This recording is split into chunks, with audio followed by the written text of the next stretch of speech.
folks, today on the Stoney Ridge Farm channel, we're gonna take this fresh ripe tomato, put it in there, and make it awesome canned tomato juice. Hope you guys enjoy.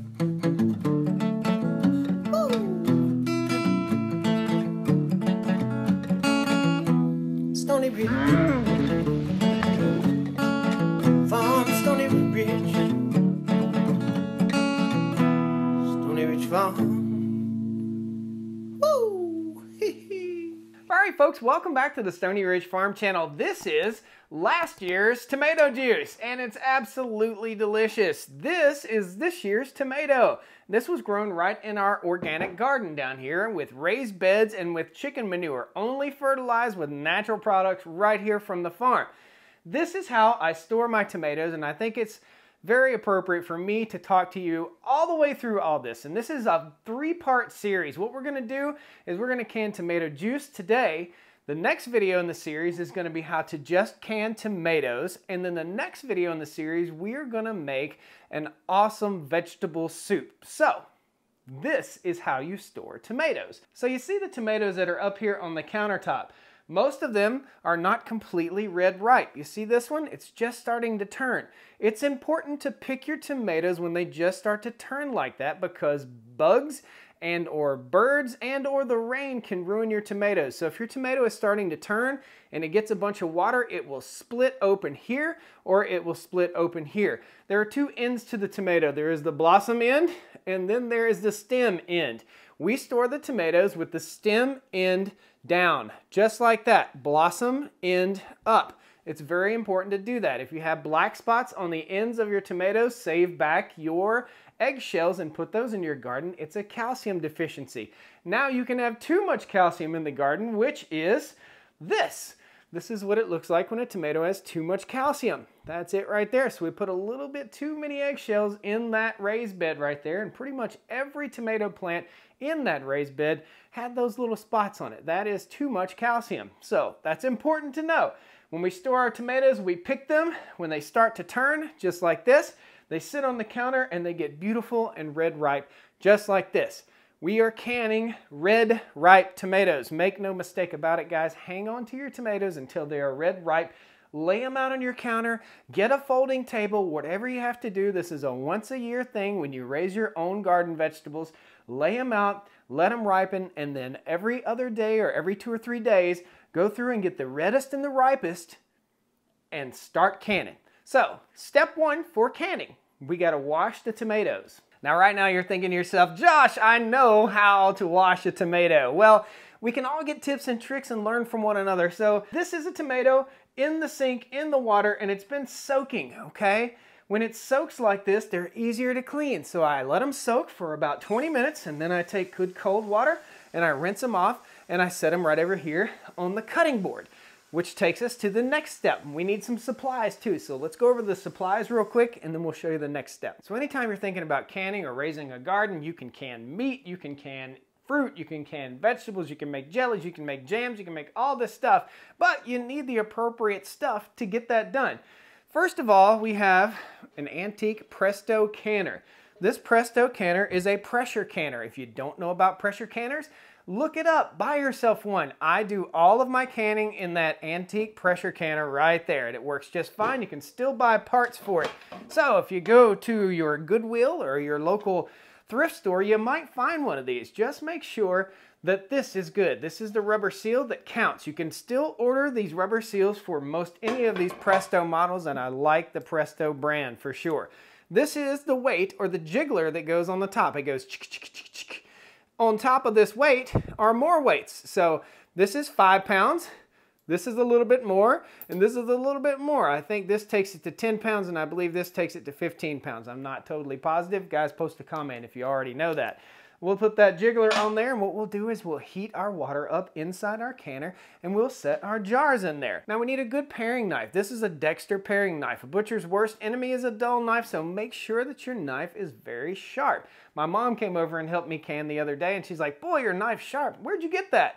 It's a Dexter paring knife. There'll be links to all this stuff down the video description for you guys. Now, you're gonna need canning jars. Here are 2 different types of canning jars. be sure you buy the appropriate canning jars. Don't just use a garbage old mayonnaise jar. Use good canning jars. This is a Kerr and this is a Mason, Ball Mason. You can get them. I'll post links to this stuff too, but you can get them at most any big box store or small farm store. This is a smallmouth. This is a largemouth. These are rings that go on the top. This is a largemouth ring, and this is a smallmouth ring. Could it get any simpler? So we simply will put the largemouth lid on there and the ring on there once we've got it, all of our juice in there, and then put it in the pressure canner. When we get done, we let them sit on the counter for 2 days. Then we take the ring off and we store it with just the lid. The rings are reusable, and arguably the lids are reusable if you don't drop them in the floor. So, without further ado, we're going to go ahead and we'll show you the other tools. This is a canning funnel, and this is a smaller canning funnel. This is a really cool kit. I encourage you to buy a nice canning kit. Keep it for a lifetime. Use it. You'll love it. Buy a good canning kit. Don't buy the cheap plastic stuff. You can do that, but what we're really trying to get away from is all that plastic anyway, right? So we also need measuring spoons, and each one of these jars is going to get a flat teaspoon of salt, pickling salt, okay? Canning salt, not iodized salt, pickling or canning salt. Again, there'll be a link down the video description. I don't do a heaping teaspoon, I just do a flat teaspoon. If you don't want to have that much salt in, just use a ½ teaspoon per quart. ½ teaspoon is plenty. I like mine just a little bit salty because I make something with a little bit of beer sometimes, and I like that saltiness in my beer. I think we call it a bloody beer. That's what these are for, wintertime bloody beers, right? So without further ado, I'll show you how we chop up all of our tomatoes, put them in the pot, and cook them down. Now we're ready to start cutting. Super simple, guys. If there are any bad spots on the tomatoes, simply cut them out. You do not need to cut the core out for making tomato juice.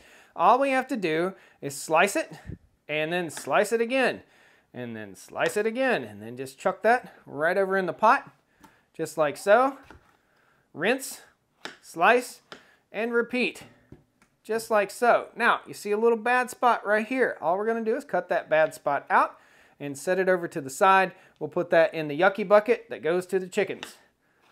That's it. So you just have to work your way through all of your tomatoes, just slicing them up, cutting out the bad spots, and then once we've got our pot about 3/4 full, we're going to put it over on the stove. So what's the saying? Common sense ain't so common. Well, it's not so common. Guys, when you set your pots on the stove, be sure you set it on an eye that's appropriately sized. You don't want a pot this big and an eye that size, and you don't want a pot this big with an eye that size. So appropriately size your pot to the eye that you use. Now we're going to turn this on to a medium-high heat, and we're going to start to hear it bubble a little bit. Now you need to know there's a little sugar in these tomatoes, and tomatoes will burn to the bottom of the pot, so you've got to keep them stirred. The next tool you're going to need is a potato masher. So super simple, and all we're going to do is just mash these tomatoes right down in this pot. And again, I say, fill them about 3/4 of the way full. These are a little bit too full, but they will cook down. Probably 25% of what you see in here is just air in this pot. So as they cook down, we will mush and mash and mush and mash, and they'll be cooking for approximately 25 to 45 minutes, depending on how ripe your tomatoes are. So we cook them down, mush them down, and then we'll pour them over into the food mill into a different pot, and then we'll crank the food mill. So we'll see you in just a second when we start cranking the food mill, and then we'll bring it back over here and we'll get ready to put it in our jars. Super simple. I just take a ladle and scoop it out into the jars. It takes about 8 ladles full to scoop them into the jars. And my pickling salt is, where did it go? It is right here. I like to put a little bit of salt in my mix as I'm cooking it, okay? So I want to put probably a flat tablespoonful in here, and that's why I say Salt it to your taste. You don't have to salt it. If you're on a low salt diet, you don't have to salt it. If you just want to put a little bit of salt in, that's just fine too. Here's my tablespoon. All I'm doing is just pouring a little bit in my hand right there, and that's it. You heard of a pinch of salt, right? So this is a pinch, right? That's a pinch of salt. That's a punch of salt. A pinch and a punch. So while we are waiting on everything to cook, we're going to go ahead and run a little pot of water, and we're going to drop our lids in this pot of water. We're going to warm up this pot of water so that the little rubber seal on the lids gets a little bit pliable and moist and warm. And when we put those on, we'll tighten them down. And my dad has this saying, when you can, tighten them granny tight. So don't tighten them gorilla tight. Tighten them granny tight. Just barely tighten them nice and snug. And then when you take them out of the canner, you'll retighten them again. And then you'll wait and make sure your jars seal. When they seal, you'll hear it. Bing! And you'll hear that later in the video. We're also multitasking. So we've got our jars, and we're going to put them in the oven. These jars are cleaned with soap and water. They're free of debris. We'll turn the oven on to 400, and we'll put the jars in the oven for about 20 minutes or so. We want to just about sterilize these jars. When we go into the pressure canner, we're only going to be in the pressure canner between 10 and 15 minutes from the time it starts to jiggle at 5 pounds of pressure. So 5 pounds of pressure for 10 to 15 minutes. We'll post all that down in the video description, and also at the end of the video we'll have you a little recipe there. So we'll go ahead and we'll stick these in the oven and let them sterilize. While this is cooking, I've got some of last year's tomato juice, and I used this kind of lid on last year's tomato juice. I'll post a link to that down in the video description. It's a reusable lid, and listen to the seal break. That is a good seal right there. It's a reusable lid. You can can again with this lid, but you're rolling the dice. But it's reusable, so if you just want to take a sip. Oh my, that's so good. And put it back in the fridge for later. You can do it. Now while we wait, we're going to go ahead and get more tomatoes in the sink, start rinsing stuff and getting everything prepped for the food mill. Got our pressure canner here. We got our 5 pound weight, ready to rock and roll. We got our tater masher. We're going to be mashing. You can see this is about 10 minutes in, and we're starting to get some good juice going. We're going to cook these all the way down to they're basically mush, and we'll just keep mashing away. You can see this one's not quite as far along. We're going to go ahead and we'll turn our heat down to medium heat. We are warming our jars and sterilizing them. Then we'll take this and we'll pour it right into our food mill, which is going to be over here in the sink in this pot. We'll crank that around. That will separate the pulp, the seeds, and the skins from the juice. Mash, mash, mash all day long. I mash, mash, mash while I sing that song. Guys, get your kids in the kitchen for sure. They'll remember when they're 50 or 60 years old when we were canning tomatoes with Mom and Pop back in the day. This is good stuff, guys. This is a good, wholesome family activity. And it tastes absolutely delicious. Folks, if you like this kind of content, please subscribe to the channel. I'd love to have you back here on our 150-acre first-generation farm. So we've been about 25 minutes, and we're basically to the consistency of soup with a little bit of yucky in there. See that? Now we're going to take it over to the food mill. This one's a little bit behind that one, so we'll let this one continue to cook as we run this through the food mill. Food mill is super simple. I know it looks like it's going to be a pain in the butt and going to be complicated, but all you do is just crank it through the food mill. It separates the seeds and the skin from the juices and the pulp. Okay, so we'll still get a little bit of pulp, but not chunky, and maybe a couple seeds will fall through. That's okay. If you let all your seeds go through and you don't use a food mill, or if you simply puree this, then you're just going to have sauce with bitter seeds. The seeds are quite bitter, so we want to get all the seeds out that we possibly can. To the food mill we go. Make sure the handle on the food mill is facing away from you. Simply take your pot and pour till it's almost full, just like so. Now, we'll crank away. Crank forward a little bit, crank back. Crank forward, crank back.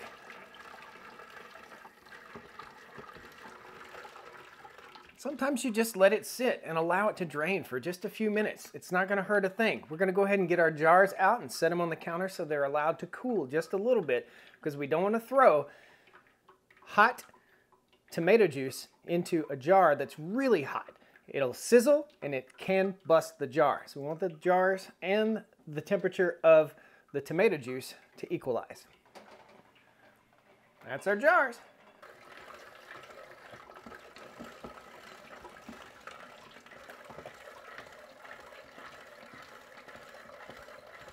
All we're doing with the food mill is basically wringing out our skins. And then we're going to take them and dump them in our yucky bucket, which will go to the chickens, back to the compost, back to chicken manure, and that'll make more tomatoes for next year.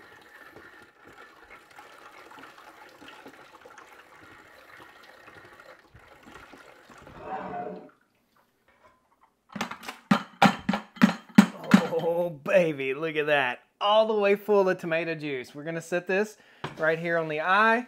The eye is warm, and so is the water inside the pressure canner. And so is the water inside this little pot right here.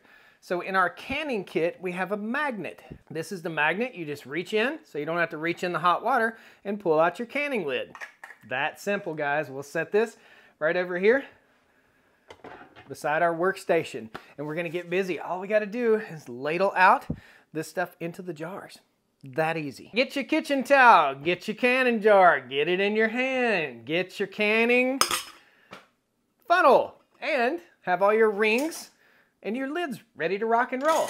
Simply ladle out what you need. Hold this slightly over top of your pot so you don't spill everywhere. It's all about easy cleanup. If you want to wait till it cools down a little bit, you're very welcome to do so. Again, it's very, very hot. Okay, let's talk about headspace. What is headspace? And this is headspace. So headspace is right at the top of the jar. There's a little rib right there. You want it to come almost to that rib, and that is the headspace. Now you don't want to take this off and set it on the counter, right? So you want to have your next jar ready to rock and roll. So we just simply set this out into the next jar right here. We're ready for the next one. We'll go ahead and reach in and get ourselves a lid like so. That lid is hot. We're going to lay that lid right on there. We're going to put our ring on. Remember, we're going granny tight. Oh, granny. There we go. That's it. That's granny tight. We'll set it over in here. This canner will hold 7 quarts. We're going to repeat this process until we're done. Remember, when you're working your ladle, get down in there deep. The stuff at the bottom will be a little bit thicker than the stuff at the top, so you don't want one can of tomato juice to be ultra thick. So you want to keep it stirred while you're doing this. Again, grab our lid. This one is a wide mouth or a large mouth. We'll set down our canning funnel, put our lid in place. That's not a large mouth. That's a small mouth. There we go. Get our ring. You always want to make sure that there is no trash on the top of your lid. And when you're cleaning your jars, you're putting in place checks and balances. Those checks and balances are simply inspection of the jar lid. Make sure there are no chips or spikes or trash right on top of that, and then you'll get a good seal every time. Now, if you're strong enough and you have a small enough pot, it's time that we do it the easy way. This is simply take our pot and pour it in.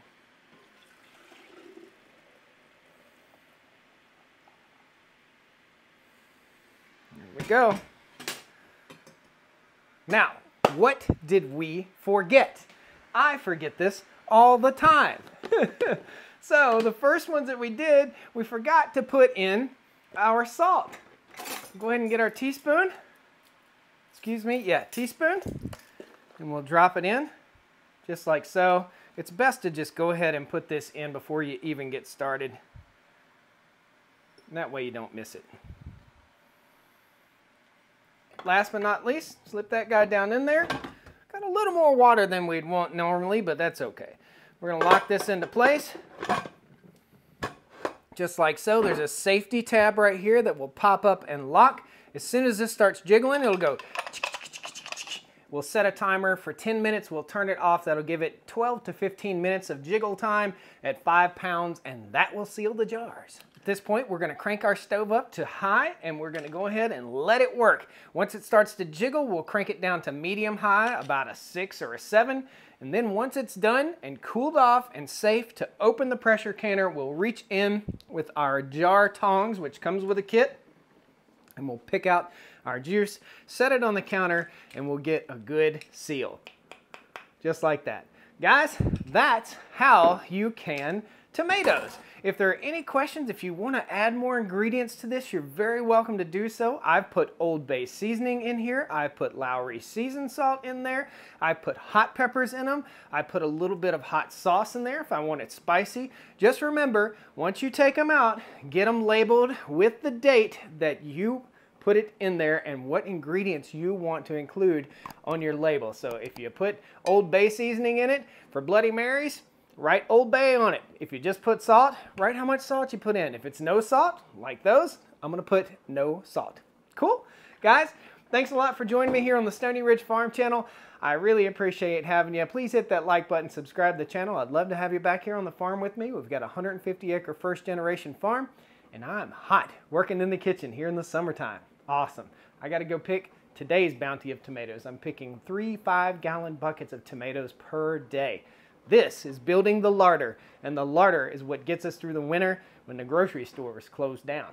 All right, see you guys. Have a great day. Woo! Come on down to the Stoney Ridge. Bring your wife, bring your kids. We're living life pure and sweet. That's the way it's supposed to be, Stoney Ridge. We're gonna make it's gonna be shadowy right here. All right, folks. Cut the top of my head off. There we go. Open. That's a good seal.